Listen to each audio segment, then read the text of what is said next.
What up, everybody? This your boy JP, and today we are reacting to Uncut Hoops top 10 players in the NBA right now. Shout out to Uncut Hoops for this video. I'm gonna leave my thoughts after the end of the video. Make sure you subscribe to that channel. Subscribe to that channel. Subscribe to that channel. Subscribe to that channel. Like I said, click that notification bell because you'll get more uploads of when my next upload is. Check out my previous content too as well. Thank you so much for the love and support you have given to my channel and everything.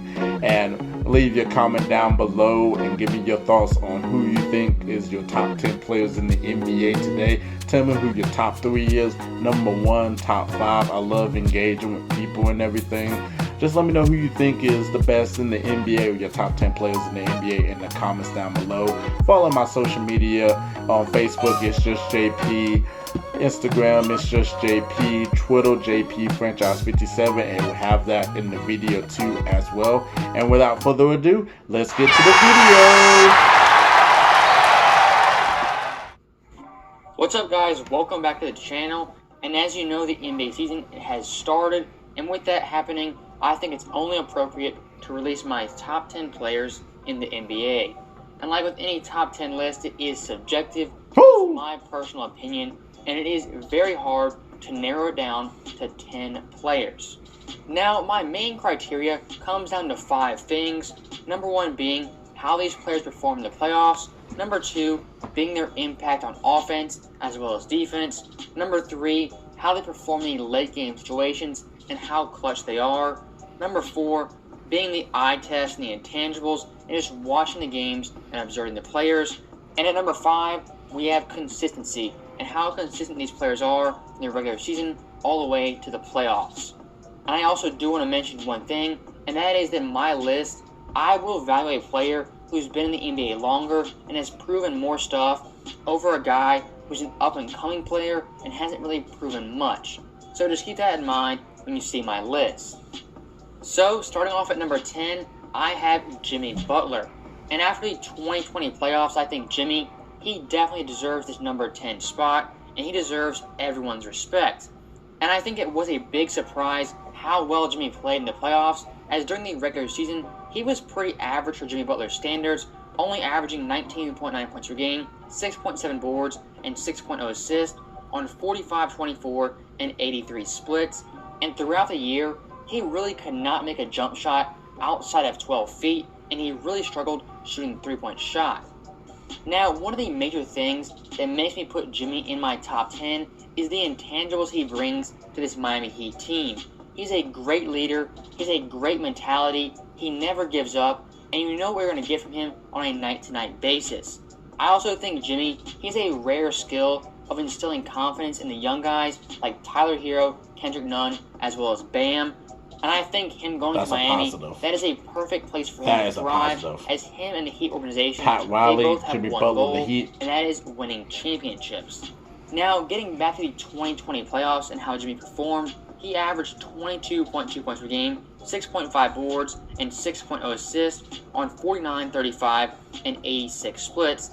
And those are definitely some great numbers, but I think where Jimmy really showed out was in the NBA Finals, where he averaged 26.2 points per game, 9.8 assists, 8.3 boards on 55, 31, and 89 splits. And during that final series, he would have 2 games in games 3 and 5, where he was absolutely off the charts, and he was extremely clutch for this Miami Heat team. And speaking of clutch, Jimmy during the playoffs would have 48 clutch time points, the most in the NBA, while shooting 57.1% from the field, 33.3% from 3, and 91.7% from the free throw line, with a plus-minus of plus 47, the 3rd highest for the playoffs. So with all that being said, I think Jimmy Butler, he has earned our respect, a top 10 player in the NBA. Now, moving on to number 9, we have Nicole Yokic, who I believe is the best big man in the game and a top 3 passer. And Jokic this past year, he finally got into great NBA shape, and we saw it help him out in the 2020 playoffs as he averaged 24.4 points per game, 9.8 boards, 5.7 assists on 52, 43, and 84 splits. And during this playoff run, the Nuggets would find themselves down 3-1 versus Utah Jazz, but in large part due to Jokic's play, averaging 27.7 points per game, 8.0 boards, wow, 5.7 assists on 54, 57, 100 splits. Over the final 3 games, the Denver Nuggets would find a way to claw back and win that series. And in Game 7, Jokic was off the charts, having 30 points, 14 boards, and 4 assists. That was a great series. And a clutch, game-winning hook Jamal shot. And in the second round, the exact same thing would happen. went at it. This Nuggets team would go down 3-1 to the LA Clippers. And over the last 3 games of that series, Jokic would average 24 points per game, 16.7 boards, 8.3 assists on 52, 38, and 80 splits. And in Game 7 of that series, he would have 16 points, 22 boards, 13 assists, and he would kill the Clippers defense when they try to double him. He would find the open man and find his shooters, and he was just spectacular during that whole series. And this 2020 playoff run, in my mind, has solidified Jokic as the best center in the NBA, and I don't think it's going to change this year, as Joel Embiid is never healthy, and he's never really ready come playoff time. Now, next up at number 8, we have Luka Doncic. Now, Luka at number 8, some people might say this is a little bit low, but as I said earlier in the video, I'm not going to move a player who's only in his second year all the way into the top 5 when he isn't as proven as guys in front of him. And that is no disrespect to Luka, as he does have top 5 talent, and he can be the best player of the 2020s decade. I just think it's a little too early to move him into my top 5. And I think over this past year, we saw Luka take a big leap from his rookie year to his sophomore year, increasing in points per game, assists, rebounds, led in triple doubles too last year. And we saw him finish 4th in MVP voting and 3rd in most improved player voting. And when it came to the playoffs, there was absolutely no drop-off in Luka's play, as versus the Clippers, he would average 31.0 points per game, 9.8 boards, 8.7 assists on 50, 36, and 66 splits. And during this series, he would have an epic Game 4 performance where he had 43 points, 17 boards, 13 assists, and the game-winning 3 over Reggie Jackson. And I think by the end of the 2021 season, Luka can definitely be a top 5 player in the NBA. He's coming. Now at number 7, I have James Harden. And Harden this past year is once again spectacular during the regular season, averaging over 30 points per game for his 3rd consecutive year, and once again winning his 3rd consecutive scoring title. And if there's one thing Harden doesn't get enough credit for, is how consistent he is from year to year, as during the last 4 years, he has been top 3 in MVP voting each of those years. And I think Harden, he's a flawed player, and he is really frustrating to watch, but you have to commend him for being so consistent and being so great year to year. He always has the ball. Now, in the 2020 playoffs, Harden That's why. he would average 29.6 points per game, 7.7 assists, 5.6 boards on 48, 33, and 85 splits. And the most iconic moment from James Harden's 2020 playoff run was the game-saving block he had in Game 7 on Lou Dort. But besides that, it was once again a very, very disappointing playoff run for him and Russell Westbrook. You would think they go And for moving on to number 6, we have Giannis Antetokounmpo, the reigning MVP and Defensive Player of the Year. And Giannis, he had an historic 2020 season, and the Bucks were absolutely fantastic, having a 56-17 record, the best in the NBA, and they were the 1 seed. He needs to develop conference. a jump shot. But still, like many years for Giannis, it was once again a very disappointing playoff run, as they fell to the underdog Miami Heat. You could be the best during that team in the series, regular Giannis, season. He only averaged 21 But points if per you can't game, perform in the 11 playoffs, boards, if you don't have that jump 5.3 shot, assists on 50, you ain't 21, going nowhere. and 54 That's what splits. the Heat did, And the and one that's thing what the that Raptors did. keeps plaguing Giannis is that his play gets worse the farther we advance in the season. Yep. And this past year, Giannis, he once again struggled with the late game situations. He choked away a few games with free throws, and he made some poor decisions down the stretch that really cost the Milwaukee team a real shot at making the finals. And a lot of people might be outraged at Giannis being at number 6, seeing how he was the MVP and the Defensive Player of the Year. And yes, I do think that is very valuable, but that is not as valuable as being great in the playoffs. And the guy who was really great during the playoffs, and in my opinion, took a slight edge over Giannis after his playoff performance, is Anthony Davis. And for AD, this is his first year in LA, being the 1B to LeBron James' 1A. And in my opinion, he was the best defender in the NBA, despite him finishing second in the Defensive Player voting. And I thought he was going to win it, too. His defense was really the difference maker for this Lakers team. I thought he was going to win it. And it really helped him from round to round, especially in the NBA Finals, Giannis, as Davis had a lot of success guarding Jimmy Butler.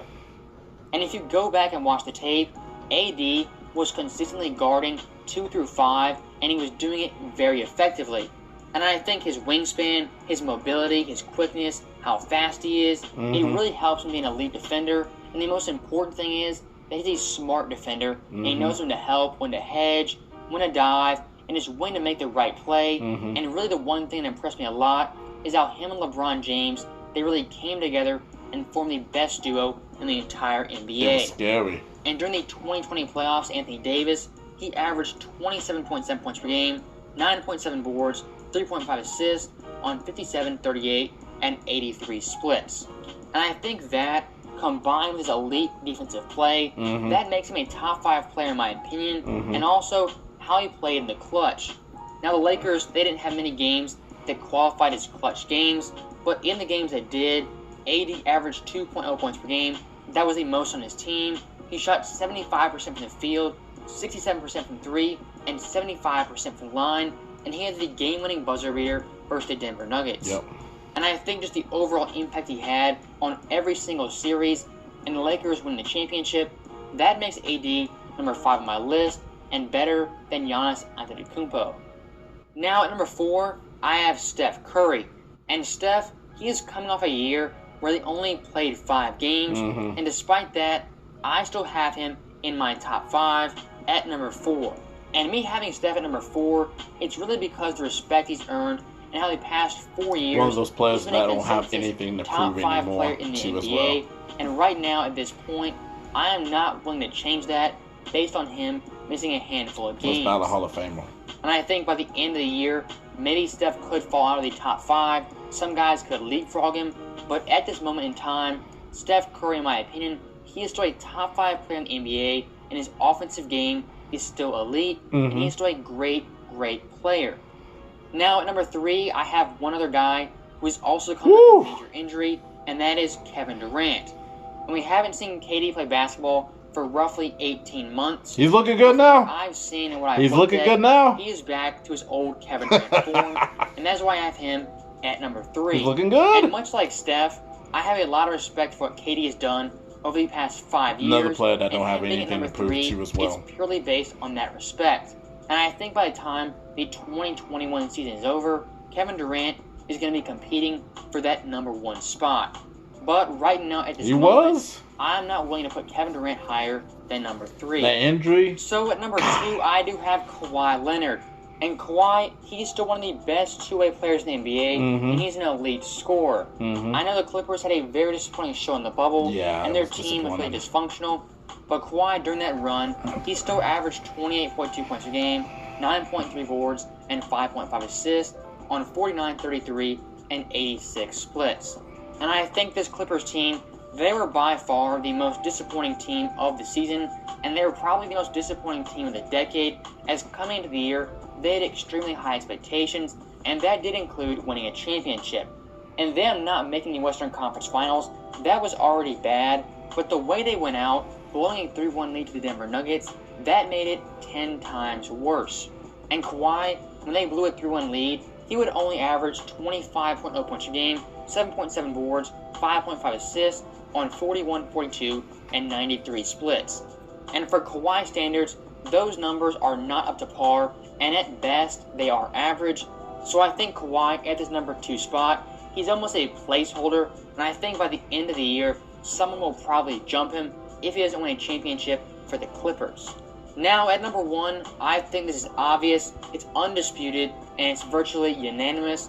The best player in the NBA currently, it once again is LeBron James. And that is in large part due to him reclaiming his throne and winning his 4th championship and his 4th Finals MVP. And after an epic 2020 playoff run where he averaged 27.6 points per game, 10.8 boards, 8.8 assists on 56, 37, and 72 splits.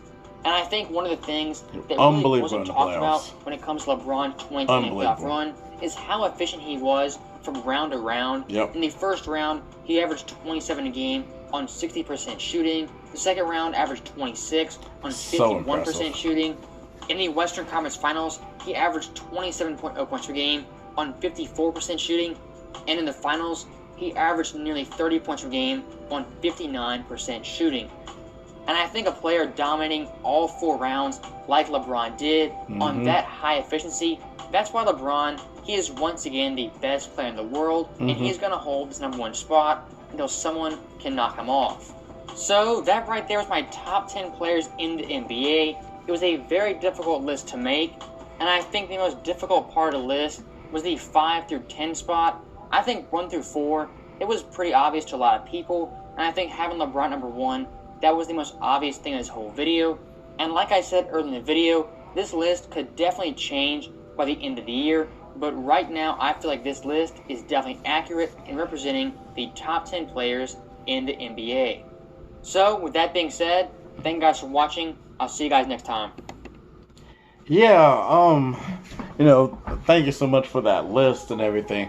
I will say that the list that he had is so much better than ESPN's list. ESPN's list is so trash that I just want to just throw up and just like give it to somebody and just throw it again in the trash can. That's just how bad that list is and everything.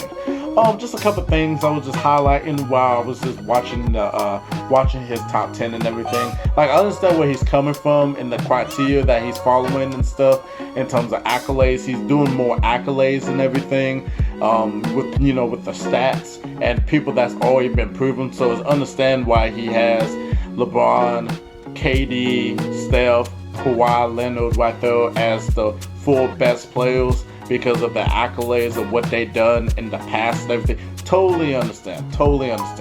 But when you look at it like in terms of right now and everything, I think that, Giannis is in that top 5 discussion. If you're not looking at more of accolades and everything, I think Giannis is in that top 5 too as well. You can make an argument for James Harden too as well. I think Steph kind of went from 4 or 5 because of injury and everything to down to like number 8 where he should be. And I hate to say that because I'm a Steph Curry guy and everything. And then when you look at him this season so far and he's struggling, you feel like Klay Thompson is so misunderstood, and you see how important Klay Thompson is to that Golden State Warrior team, because Steph is not a great defender, and you see he's struggling because people are going to double team him because you don't have Klay that is wide open and hitting them shots and also playing defense on your best player. So you see Steph's flaws in terms of his game and everything, but he's still a great player to watch. I think KD, like if KD didn't have this injury and everything, I think KD would be number 2 easily. Of course, LeBron is number 1, but KD before that injury was on his way to possibly taking LeBron's throne as the best player in the NBA, but that injury kind of killed him and kind of put him down into the list, which I understand why, but just looking, like I said, LeBron has been unbelievable in the playoffs. That Laker team, I mean, it's just been an unbelievable playoff run for him and everything. Anthony Davis, when he's healthy, is a top 5 player in the war. I like what he said about Jimmy Butler. Jimmy Butler gets is so underrated. Like, people don't really talk about him, and then he finally came out into the finals and played really well. But that Laker team was just so much better than that Heat team. But you see what Jimmy Butler brings to the table for that Heat team. You see his attitude, his tenacity, and how he makes his players better and give them that confidence, like a Tyler Hero to a Duncan Robinson to a Bam Adebayo. So you see the impact of Jimmy Butler on that Heat team as well. Jokic, that was fine with Jokic where he was at and everything. I kind of disagree with him, with this person that made the video about Jokic being the big man in the NBA, that goes to Anthony Davis. He's still technically a big man, but when you talk about the best center, yes, Jokic by far is the best center. A guy that plays back-to-back basketball, a guy that is a team player, passes, rebounds, scores when he needs to. People think he's stat padding, which he's really not. I mean, if he's stat padding, then he wouldn't even care about, he wouldn't even care about winning. But he's not stat padding everybody. But a guy that's just unbelievable in that center position. But yeah, I think the list is a lot better than the ESPN list that they had and everything. I could have made, there's a few changes I would make and everything. I think Luka's kind of low on that list. I understand why, because it's his criteria that he has as the top 10 player. If I had Luka, if I would have put Luka somewhere, I would put Luka. I would have to make a list of my top 10. I have to really make my list of my top 10. But Luka's somewhere around in that top 5, I believe, as well. I have to get rid of one player in that top 5. Oh, God, that's tough. Oh, that's tough. Oh, goodness. So many good players. Oh, goodness gracious. I'll probably might have something in the comments of my top 10. Personally, I have to think about it and everything. But comment down below. Tell me your top 10 players in the league right now. Tell me your thoughts on the video. Tell me who you think is the best player in the world right now. Who's your top 3? Like I said, I love engaging with people and love debating with people. Make sure you subscribe to my channel and make sure you like this video. If you did like this video, subscribe to my channel, click that notification bell so you know when my next upload is. And also check out my social media on Facebook, Instagram, and Twitter. It's going to be in the descriptions. And we are out of here. Peace.